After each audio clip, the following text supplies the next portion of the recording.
Hola oyentes de Radio Sefarat, volvemos a encontrarnos con Pablo Dreisig para seguir poblando de libros esta estantería, este anaquel, con libros de filosofía judía. ¿Qué tal, Pablo Dreisig?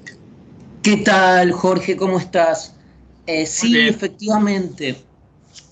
Hoy vamos a colocar un nuevo libro en nuestro anaquel, Jorge, de esta biblioteca imaginaria de filosofía o pensamiento judío.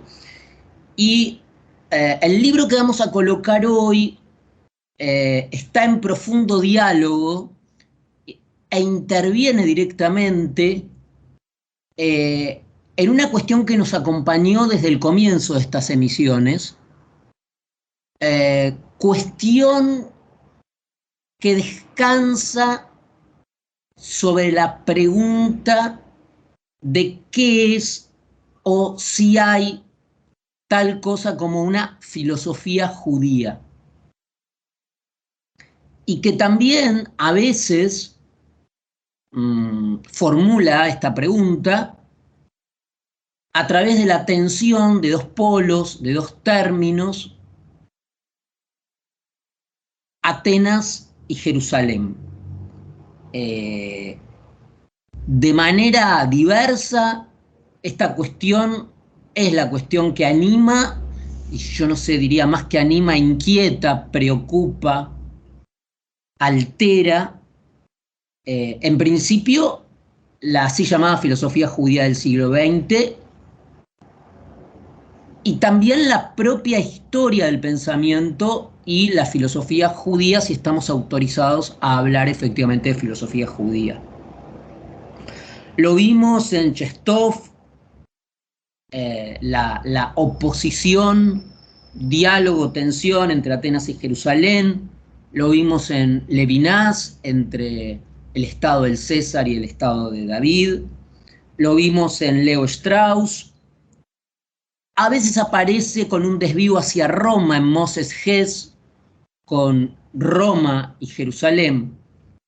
En este caso se trata de un libro magnífico, magnífico no por portentoso ni extenso, sino por la claridad con la que aborda este problema, que es el libro de, en este caso, la filósofa, doctora en filosofía, especialista en filosofía contemporánea, en psicoanálisis, en teología, en estudios judíos, Agatha Bielik Robson.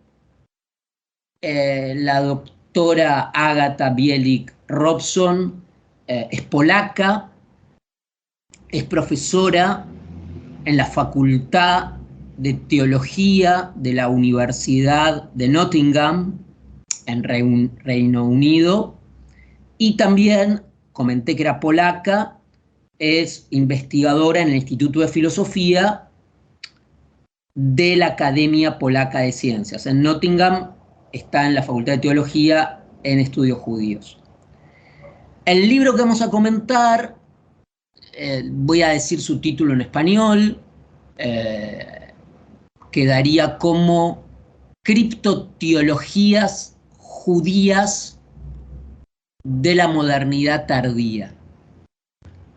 Y el libro, como decía antes, el centro del libro es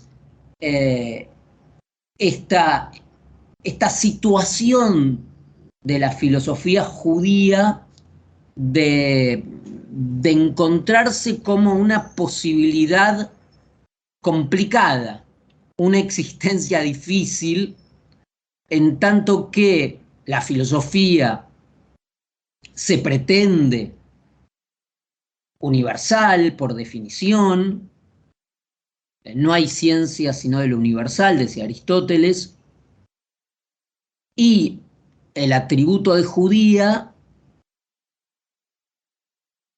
la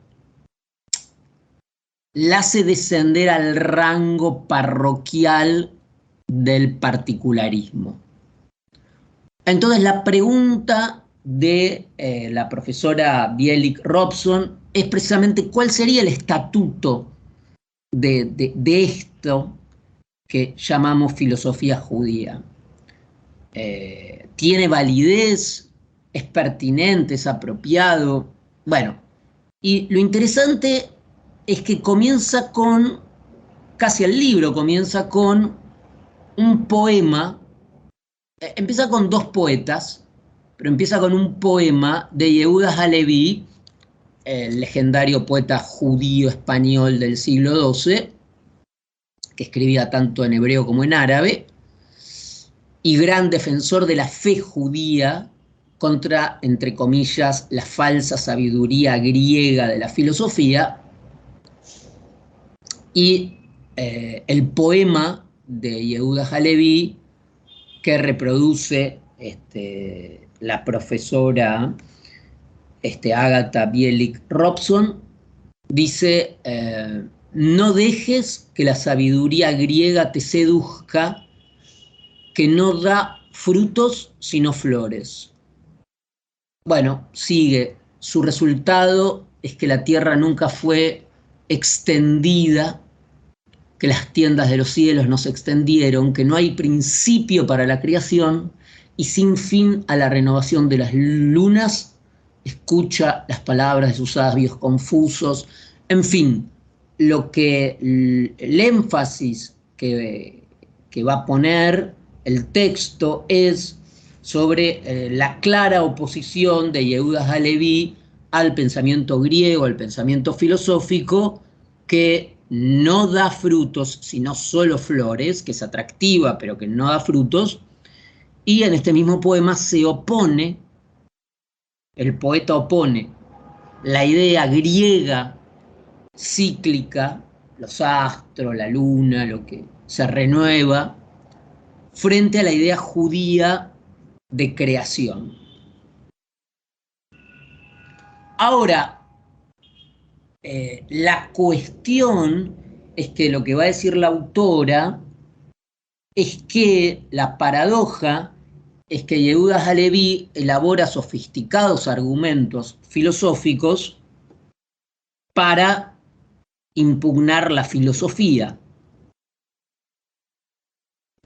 De modo que está haciendo uso de las armas del enemigo. La pregunta subsecuente es: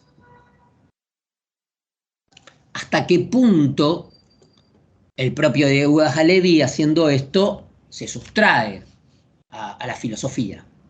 Y un poco esta idea, que también la va a trabajar la autora con otro poeta, a partir de otro poeta, un poeta norteamericano, estadounidense, hijo de inmigrantes de Europa Oriental, judíos, Charles Reznikov.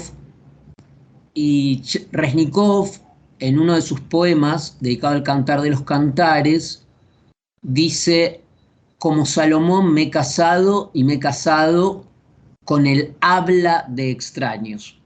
Ninguno es como tú, Sulamita, ¿no? Es un Cantar de los Cantares, hace como una... Pero esto de me he casado y me he casado con el habla extraño, también para la autora es una buena metáfora de, o una buena figura de esta tensión en que el pensador judío debe hablar con la lengua de la lengua coloquial que habita de manera como circunstancial, en el sentido que es su circunstancia presente, y de allí hay un desplazamiento inmediato en este bilingüismo. Reznikov aparte habla de un tercer idioma, ¿no? Hacia lo que podemos denominar el marranismo filosófico, ¿no? Haciendo referencia a los judíos españoles obligados a convertirse al cristianismo, que sin embargo conservaron su fe judía secreta. El judaísmo encubierto, marránico, ¿no? Donde el hebreo tácito brilla a través, pero también subvierte el dialecto abiertamente hablado del, comillas, habla de los extraños, impuesto en este caso por la religión cristiana. Y no es casual que los primeros pensadores judíos que ingresaron al mundo del pensamiento occidental moderno fueran en su mayoría entonces de origen marrano, conservando esta tensión, ¿no? Pensemos en Uriel da Costa, en Isaac Lapierre, en Baruch Spinoza. Y aquí en esta lista va a incluir la autora a Jacques Derrida como un pensador que también vehiculiza esta tensión entre el secreto, el corazón mudo hebreo y el habla ventricular vicaria judía, y cita también a Max Horkheimer, quien durante una entrevista radial para una estación de radio alemana, cuando se le solicitó la definición más breve posible de la Escuela de Frankfurt, ofreció la definición más concisa de que se trataba de la Escuela de Frankfurt, un judaísmo encubierto, ¿no? Esto de encubierto vuelve a el secretismo que plantea Derrida como aquello que da pábulo a su propia filosofía, ¿no? También, por supuesto, la autora, como vemos, el centro para la autora de lo que podríamos llamar la cuestión de la filosofía judía radica en un problema lingüístico que también lo va a arrastrar en Benjamin, en su trabajo La tarea del traductor, la idea de un primer lenguaje paradisíaco común a todos los hombres. Pero, de algún modo, finalmente, esta tensión y esta estrategia marrana de la filosofía judía va a conocer un giro para la autora entre, digamos, una reivindicación de la universalidad, o sea, de levantar para esa filosofía vista como parroquial, subalterna, subrogada, la pretensión de universalidad por parte, por ejemplo, de la filosofía de la Haskalah, del propio Hermann Cohen, cuando planteaba que en realidad la filosofía judía era ella la filosofía universal por, sobre todo, el mensaje de los profetas, o el lenguaje de los profetas, que era hecho tan universal como el lenguaje de los filósofos. De esa demanda, podríamos decir, de universalidad, se pasa a partir de Derrida, pero también de Harold Bloom y de otros, a una reivindicación de la particularidad, sobre todo denunciando que la aparente universalidad del lenguaje griego o del lenguaje de la filosofía encubre un particularismo